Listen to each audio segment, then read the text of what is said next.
Om. Lyme disease and other diseases through a specific number vibration, which I'm going to reveal in this video. Now, this is about a certain number, the number 16/7. If this number is in your name chart, you have to be very, very careful, and I'm going to explain why. So I was talking to a friend of mine, and they had manifested Lyme disease. Now, a quick backstory, they used to have dreams about when they were a little girl of losing their husband or losing their significant other, somehow they would die. Look at their numerology chart, and you see they have the number 16/7 in the position that signifies their private relationship with like spouse or significant other. And 16/7 is the number of loss of loved one. It's also a number of humiliation. And so what happened with this person is they manifested a certain disease called Lyme disease. And Lyme disease is about having like your fluids, people can get infected by you. So the baby can get infected if you gave birth. If you're kissing like this, your fluids can actually make it contagious. And what it is it's a psychosomatic symptom, a psychosomatic disease, because the belief system is around fear of loss, losing somebody. So 16/7, especially when it's in influential positions in the name chart, will make it so that there's a subconscious belief that you're afraid to be in relationships because secretly deep down you feel like you're going to lose them. And so they manifested this disease. And then I knew another friend who also had Lyme disease, and of course I went and pulled up their chart, and sure enough, the 16/7 is their full name expression, the 16/7's in their solar plexus, it's in two very prominent positions. They also had manifested Lyme disease.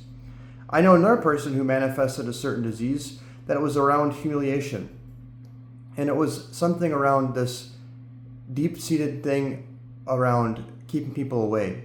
So they had 16/7 in their emotional body as a prominent vibration there. And so deep down in their emotion, they had a fear of losing people. And so to keep people away, they manifested a certain disease that caused humiliation.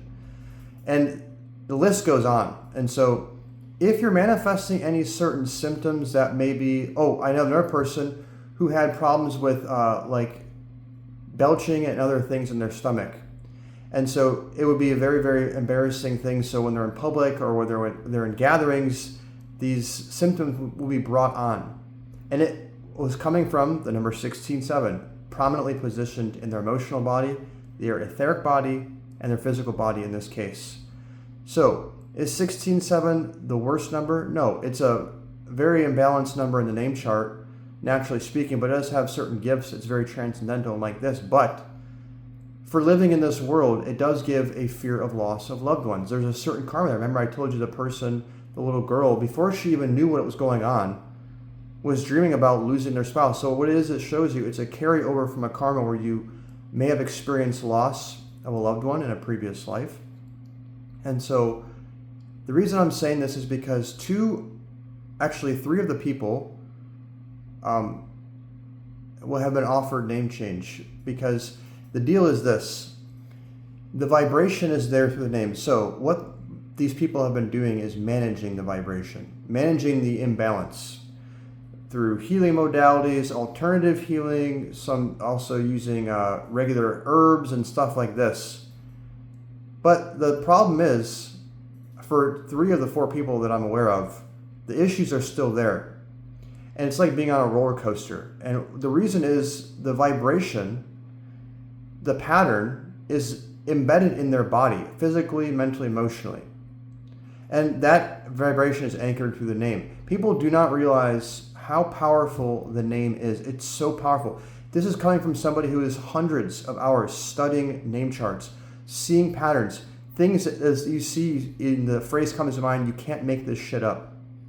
And pardon my French, but I do swear. I'm a swearer, I'm going to admit. You can't make it up. The name is so powerful when you can say with precision, this is what's going on in your relationships, this is what's going on in your health, this is what's going on with how your personality works. You're more reserved, you're cold, you have trouble fitting in. There's another guy I just did a reading for. Trouble fitting in. You have trouble integrating into society. That's because of the certain number in your etheric body or your personality chart makes it so it's very, very difficult to fit in. And like this, the name wields so much power. It's like wearing a certain vibrational clothes. And I've said this before in a past video, the numerology, I'm specifically speaking about Chaldean numerology, also a little bit of Akara numerology, but Chaldean numerology is the base. is the fundamental one, because astrology includes time and space, but the core potential that is being modulated is the birth date. Similarly, how that potential is modulated, the core fundamental way is through the name.